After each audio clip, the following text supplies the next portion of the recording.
ఆదికాండము 39వ అధ్యాయం 12వ వచనాన్ని చదువుకుందాం. ఆదికాండము 39వ అధ్యాయము. యజమానుని భార్య అతని పై బట్టను పట్టుకొని తనతో శయనింపమని రమ్మని అడిగాను.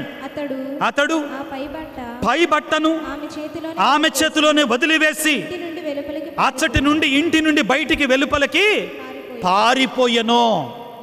యోసేపు జీవితం ప్రియులారా, యోసేపు జీవితం. ఏం జరిగింది అక్కడ? ఏం జరుగుతుంది అక్కడ? యోసేపు పొతీఫర్ అనేటువంటి ఐగుప్తు సైన్యాధిపతి దగ్గర పనిచేస్తున్నాడు. ఎవరి దగ్గర పనిచేస్తున్నాడు? ఐగుప్తు సైన్యాధిపతి దగ్గర పనిచేస్తూ ఉన్నాడు.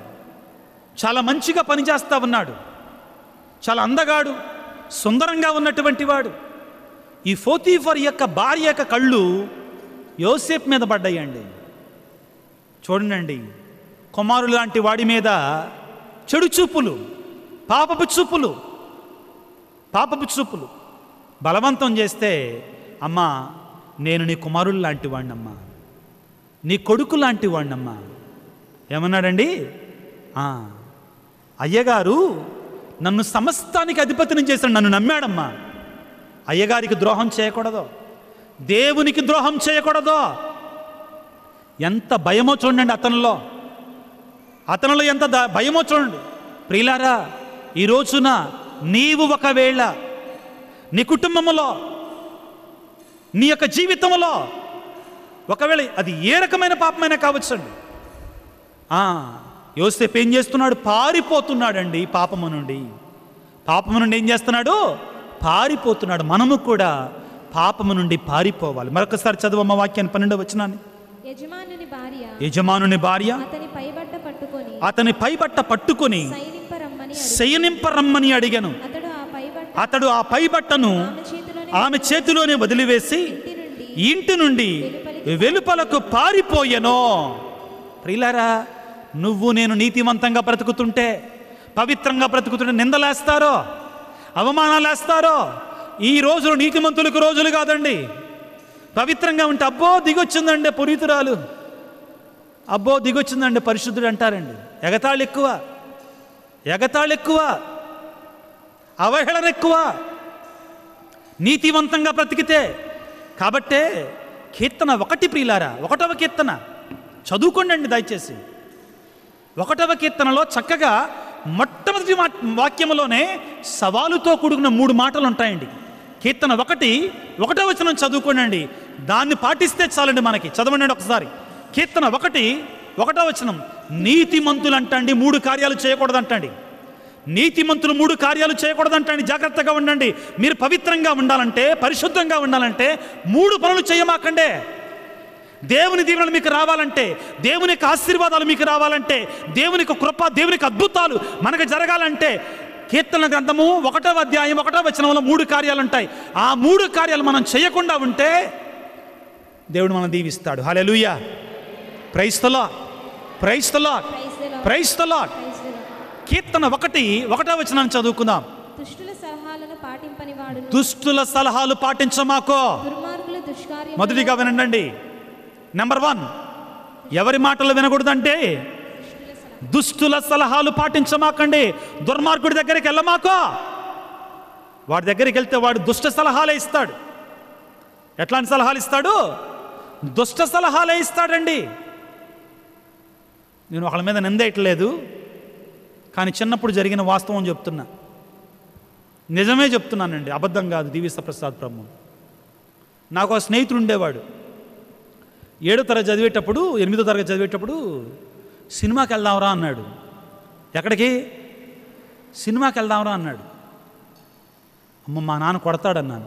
ఏం కాదులే, సినిమాకేగా, మీ నాన్నకు తెలియదులే అన్నాడు. సరే, మరి డబ్బులు ఎలాగా? మా పొలం ఉందండి, మాకు కొద్దిగా పొలం ఉంది.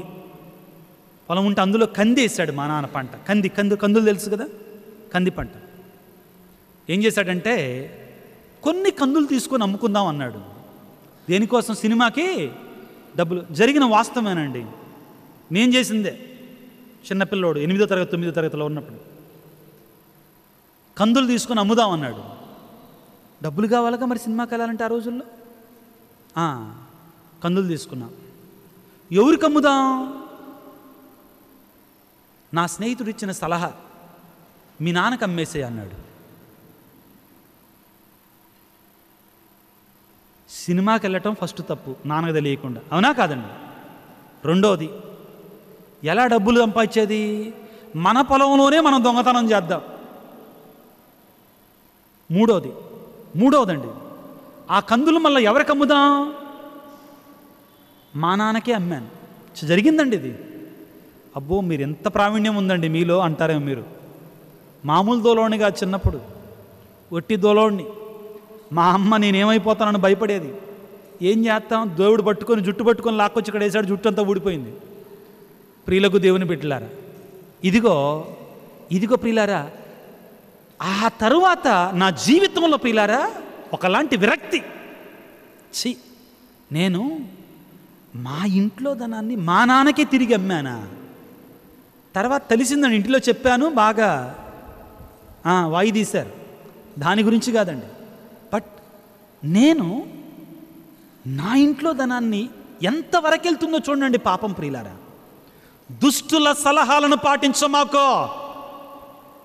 ఒక వ్యక్తి చెడు చేస్తుంటే ఆ వ్యక్తి దగ్గరికి వెళితే ఆ వ్యక్తి యొక్క సలహాలు కూడా ఎలాగుంటాయి అంటండి, దుష్టత్వంతో నిండి ఉంటాయండి. వెళ్ళమాకక్కడికే. దుష్టుల సలహాలు పాటించమాకో. రెండవ చదువమ్మా. దుర్మార్గుల యొక్క దుష్కార్యములో పాల్గొనమాకో. ఇచ్చేయగలిగితే నువ్వు ఏమంటాడు?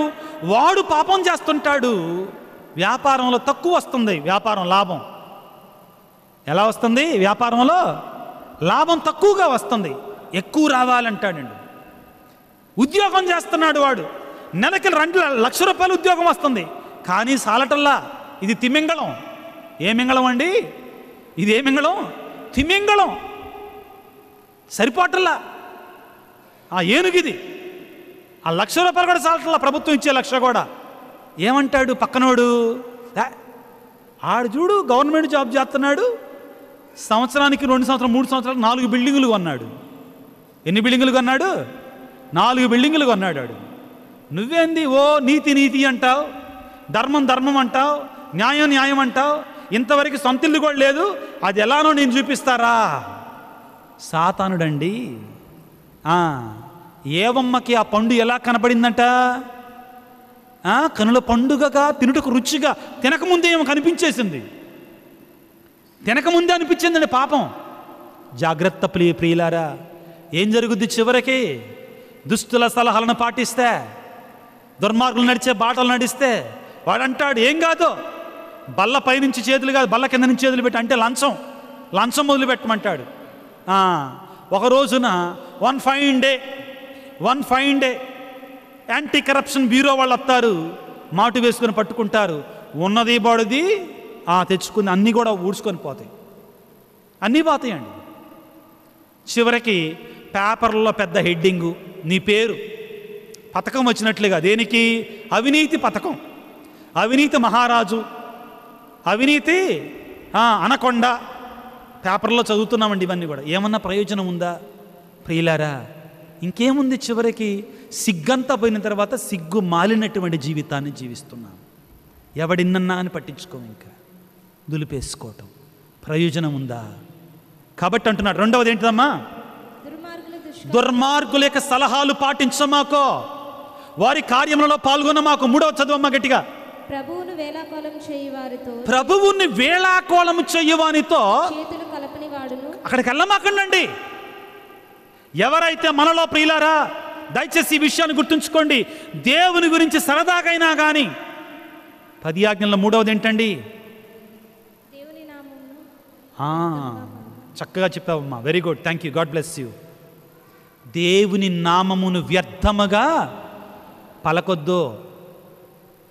దేవుని నామాన్ని వ్యర్థంగా పలికినా మంచిది కాదు. నీకో ఏముందిలే, నోరుంది నాలుకుందని దేవుని నామాన్ని ఏది పడితే అది పలికితే ప్రియులారా, అది వదిలిపెట్టదో.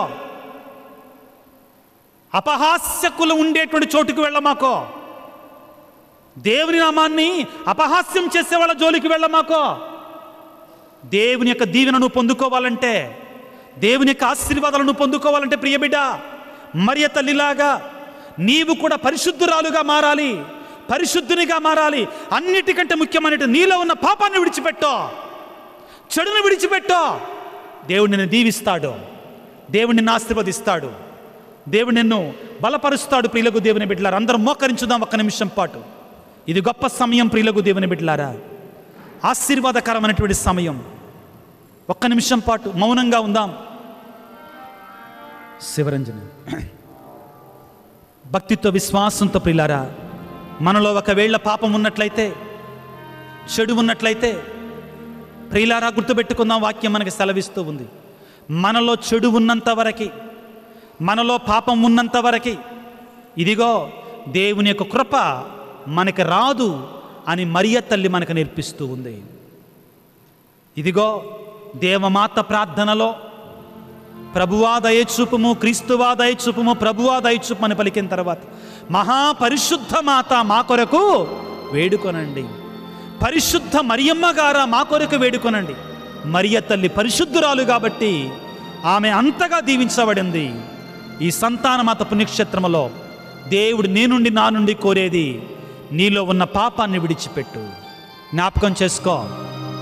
అందరం కళ్ళు మూసుకుందాం, చేతులు జోడించుదాం, మనలో ఉన్న పాపాలను జ్ఞాపకం చేసుకుందాం. బిడ్డలారా, దేవా నేను పాపినయ్యా, నన్ను క్షమించు తండ్రి, నాలో నేను పాపాన్ని దాచిపెట్టుకుంటున్నాను ప్రభువా. నీ వాక్యంలో మాకు సెలవిస్తున్నావు ప్రభువా, పాపమును దాచిపెట్టుకున్నవాడు బాగుపడడో, కానీ ఆ పాపమును ఒప్పుకునేవాడు దేవుని దీవెనలు పొందుతాడని పలుకుతున్నాడు ప్రభువా సామెతల గ్రంథకర్త. పాపమును దాచిపెట్టుకునేవాడు బాగుపడడో, కానీ ఆ పాపమును ఒప్పుకునేవాడు దేవుని దీవెనలు పొంది రక్షించబడతాడు. దేవా ఈ సమయంలో నా పాపాన్ని జ్ఞాపకం చేసుకుంటున్నాను తండ్రి, నా దోషాలను జ్ఞాపకం చేసుకుంటున్నాను తండ్రి. నీ నుండి దూరం అయిపోయానయ్యా, నీ నుండి దూరం అయిపోయా తండ్రి. నన్ను క్షమించు నాయన, నా పాపాలు క్షమించు తండ్రి. నీ ఆదివారాన్ని గౌరవించలేదు ప్రభువా, నీ సన్నిధికి రాకుండా వెళ్ళిపోయానయ్యా దొడుకు చిన్నవాడిలాగా. పనులని, వ్యాపారమని, ప్రయాణమని, ముచ్చట్లని ప్రభువా నీ నుండి దూరం అయిపోయాను. యేసురాజా నన్ను క్షమించు నాయన.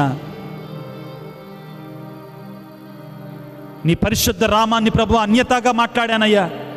నీ దేవాలయానికి వ్యతిరేకముగా, నీ బోధకులకు వ్యతిరేకంగా, నీ అభిషిక్తులకు వ్యతిరేకముగా నేను వ్యతిరేకంగా మాట్లాడి ఉంటే నన్ను క్షమించు తండ్రి, నన్ను మన్నించు నాయన.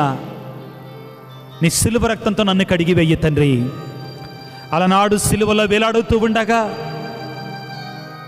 ఆ మంచి దొంగవాడు అయ్యా నీ రాజ్యంలో నన్ను జ్ఞాపకం చేసుకోమనగానే నేడే నీవు నాతో పరలోకములో ఉంటావని పలికావుదా. ఈరోజు తండ్రి అటువంటి ఆశీర్వాదం నాకు దయచేయి తండ్రి. ఓ యేసు రాజా, ఓ కరుణామయుడా, ఓ సిలువదారి, మా పాపముల కొరకై సిలువను నలగొట్టబడినటువంటి ఓ దివ్య కారుణ్యమూర్తి, నీ కారుణ్యాన్ని నా మీద కుమ్మరింపచేయి తండ్రి. మా పాపముల మీద, సకల మానవాళి పాపముల మీద నీ దివ్య కారుణ్యాన్ని కుమ్మరింపచేయండి తండ్రి. ఓ దేవా నన్ను క్షమించయ్యా, నన్ను మన్నించయ్యా, నన్ను శుద్ధి చెయ్యి తండ్రి. ప్రభువా నా తల్లిదండ్రులను నేను గౌరవించలేదు తండ్రి, నా తల్లిదండ్రులను ఎతిరికించానయ్యా. వాళ్ళు వృద్ధాప్యంలో ఉండగా వాళ్ళని చూసుకోవాల్సిన రీతిలో నేను చూసుకోలేదు తండ్రి. నన్ను క్షమించు తండ్రి, నన్ను మన్నించు ప్రభువా.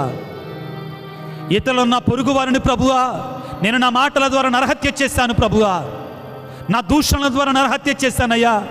ఓ యేసయ్యా, ఓ కరుణామయ్యా, నన్ను క్షమించు తండ్రి.